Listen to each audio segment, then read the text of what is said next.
Hello, எல்லாருக்கும் வணக்கம். இன்னைக்கு நான் மட்டன் கோலா உருண்டை குழம்பு செய்ய போகிறேன்.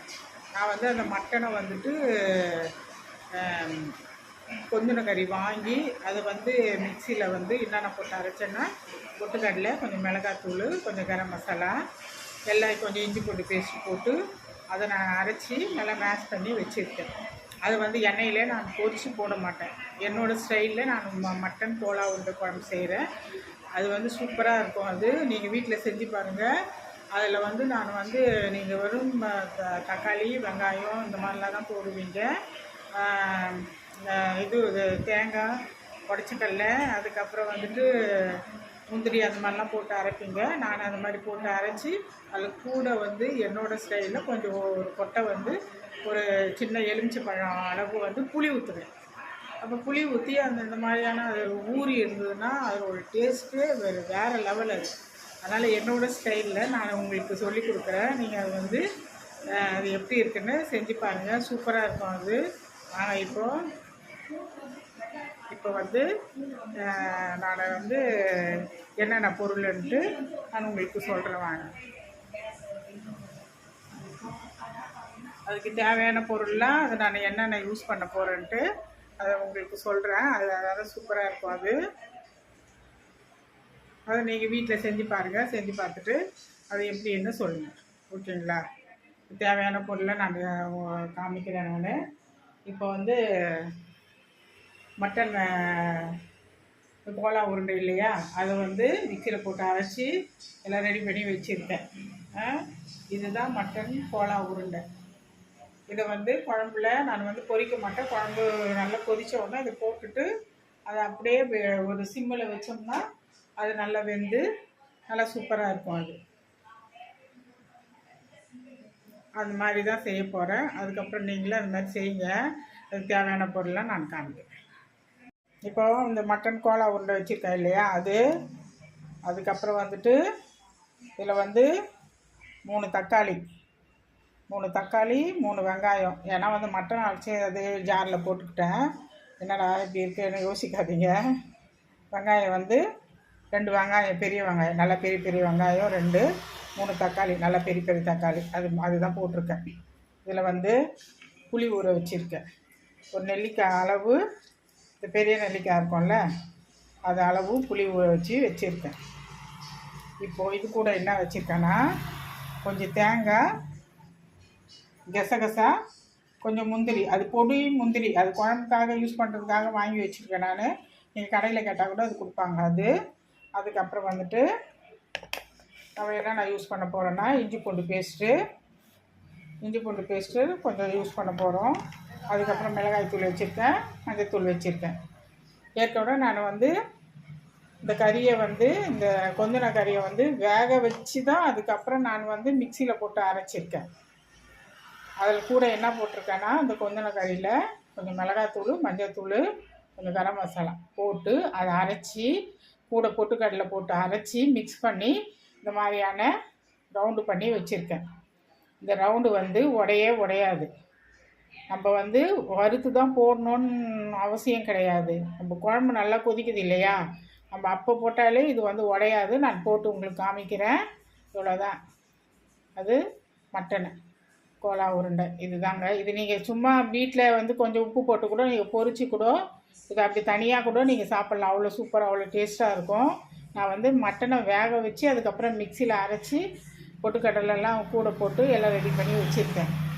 இப்போ இது கூட முந்திரி, கொஞ்சம் கசகசா, கொஞ்சம் தேங்காய் எல்லாமே ஒன்றா போட்டு தான் நம்ம அரைக்கணும். மிக்சியில் போட்டு இதை அரைக்கணும். தாளிப்பு கொடுக்குறப்போ ஒரு பாத்திரம் வச்சுருக்கேன். இதில் தாளிப்பு கொடுக்குறப்போ கொஞ்சோண்டு சோம்பு போட்டு இந்த அரைச்ச விழுதை என்ன பண்ணலாம் அதில் போட்டு நல்லா வதக்கணும். நல்லா வதங்கி நல்லா வந்தோடனே அதுக்கப்புறம் மிளகாய்த்தூள், கொஞ்சம் மஞ்சள் தூள் போடணும், கொஞ்சோண்டு கரம் மசாலா. ஏற்கனவே அதில் கொஞ்சம் கோலா உருண்டையில் கரம் மசாலா போட்டிருக்கேன். இருந்தாலும் அதில் கொஞ்சம் கரம் மசாலா போட்டுட்டு தேவையானது உப்பு போடுவேன்.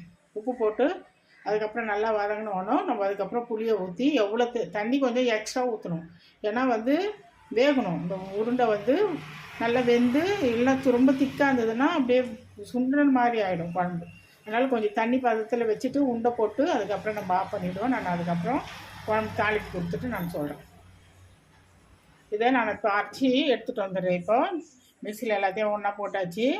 இப்போ வெங்காயம், தக்காளி, தேங்காய், கொஞ்சம் கசகசா, கொஞ்சம் முந்திரி போட்டிருக்கேன். அவ்வளோதான். இதை அரைச்சி இதுதான். அதுக்கப்புறம் வேறு ஒன்றும் இல்லைங்க. கொஞ்சம் கொத்தமல்லி வச்சுருக்கேன். லாஸ்ட்டாக நம்ம போடுறதுக்கு கொத்தமல்லி போடுறதுக்கு வச்சுருக்கேன். சட்டி காஞ்சிடுச்சு. இப்போ காஞ்சிட்டோன்னா இப்போது எண்ணெய் ஊற்றுறேன். நான் தேவையானது எண்ணெய் ஊற்றுறேன். எண்ணெய் ஊற்றிட்டு நல்லா காஞ்சிட்டோன்னா இப்போ வந்து சோம்பு கொஞ்சம் போட்டுக்கலாம், 1 ஸ்பூனு. தாளிப்புக்கு எதுவுமே கிடையாது, பட்டை லவங்கெல்லாம் எதுவுமே கிடையாது, வெறும் கரம் மசாலா தான் போடுவேன். வந்து சோம்பு போட்டுக்கிட்டேன்.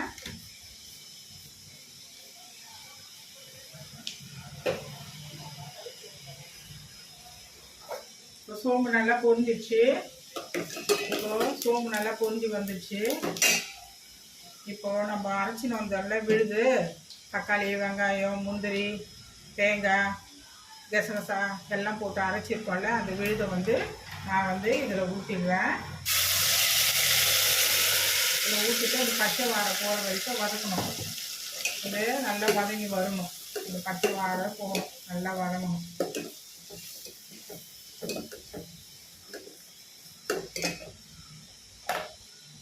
இப்போ வந்து புளி வச்சுருக்கேன். இதை வந்து நான் இப்போ கரைச்சி நான் ரெடி பண்ணி வச்சிடுறேன். இப்போது அது நல்லா இப்போது இந்த பச்சை வாசனை போனோன்னா நம்ம மிளகாத்தூள், கொஞ்சம் மஞ்சள்தூள், கரம் மசாலாலாம் இப்போ போட்டுடலாம். ஒன்றும் இல்லைங்க, சிம்பிளாக செஞ்சிடலாம். வீட்டில் மட்டன் வாங்கிட்டு வந்து 4 கிலோ இருந்தாலே போதும்.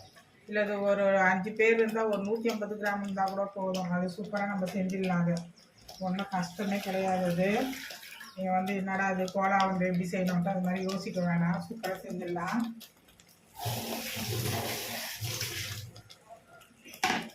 இப்போ வந்து பச்சை வாசனை, இந்த பச்சை இதுவெல்லாம் நல்லா அப்படியே கொதிச்சு வருது.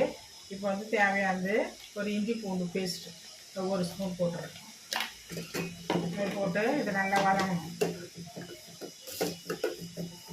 நல்லா வதக்கி நல்லா விடணும். ஒரு 5 நிமிஷத்துக்கு நல்லா வதங்கணும். அதுவும் பச்சை வாசனை, இஞ்சி பூண்டு, தக்காளி, வெங்காயம் எல்லாம் அந்த பச்சை வாசனை போடணும். நல்லா வதங்கணும்.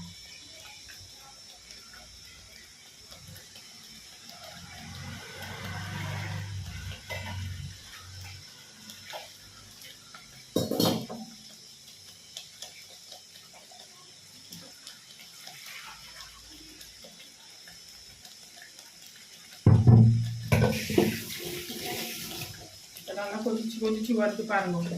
நல்லா அந்த பச்சை வாடை போகுது, நல்லா சுண்டி வந்துச்சு. இப்போ நம்ம என்ன பண்ணலாம், மஞ்சள்தூள் ஒரு 1/2 ஸ்பூன் மஞ்சள்தூள் போட்டுடலாம். இப்போது மிளகாய்த்தூள் நான் வந்து ஒரு 2 ஸ்பூன் போடுறேன். ஏன்னா கறியில் வந்து போட்டிருக்கேன் மிளகாய்த்தூள். ஏன்னா அதில் கொஞ்சம் காரம் இருக்கும். அதனால் உங்களுக்கு எவ்வளோ காரமோ அது எவ்வளோ தேவையோ நீங்கள் அந்த மாதிரி யூஸ் பண்ணி வச்சுக்கோங்க. நான் காரம் வந்து கொஞ்சம் லிமிட்டாக தான் போடுவேன், ரொம்ப காரம் போட மாட்டேன். நான் காரம் நிறைய யூஸ் பண்ண மாட்டேன்.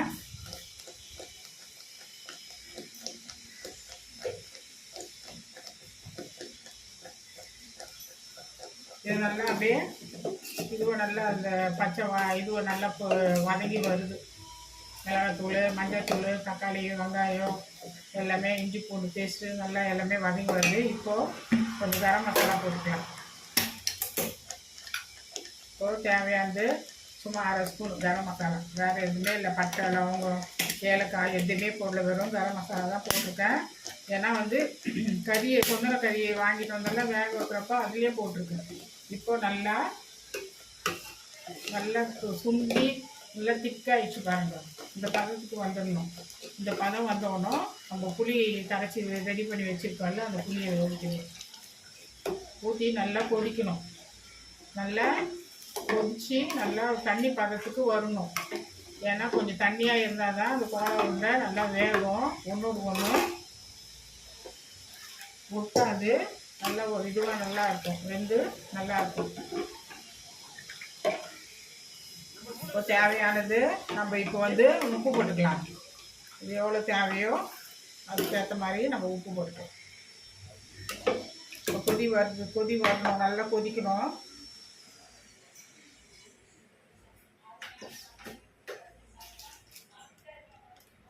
இப்போ தேவையானது உப்பு நான் போடுறேன். இப்போ உப்பு போட்டு நல்லா கொதிக்கணும்.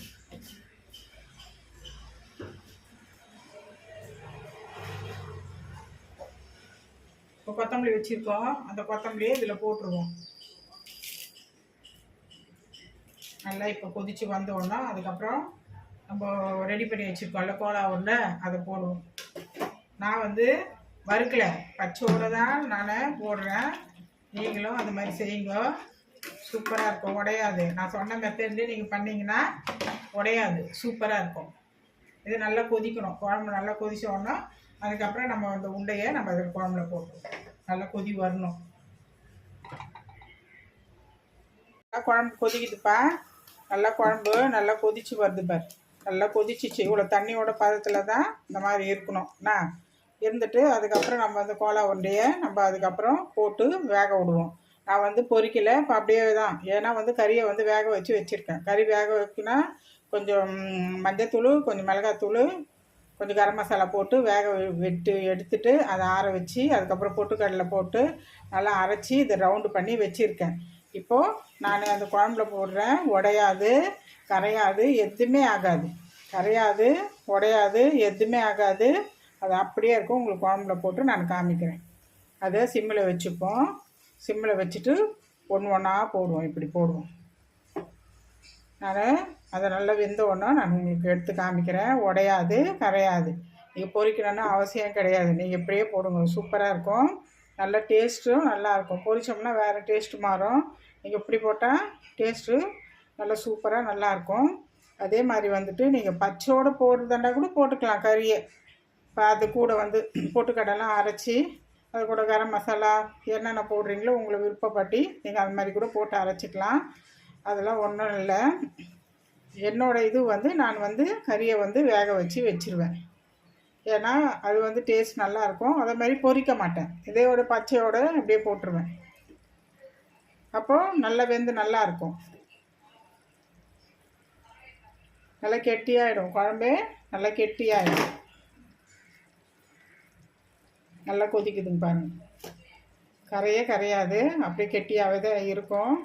பயப்பட வேண்டிய அவசியம் கிடையாது. என்னடா குழன்னு ஆகிடுமே அப்படின்ட்டு நீங்கள் அது எதிர்பார்க்க வேணாம், நல்லாயிருக்கும்.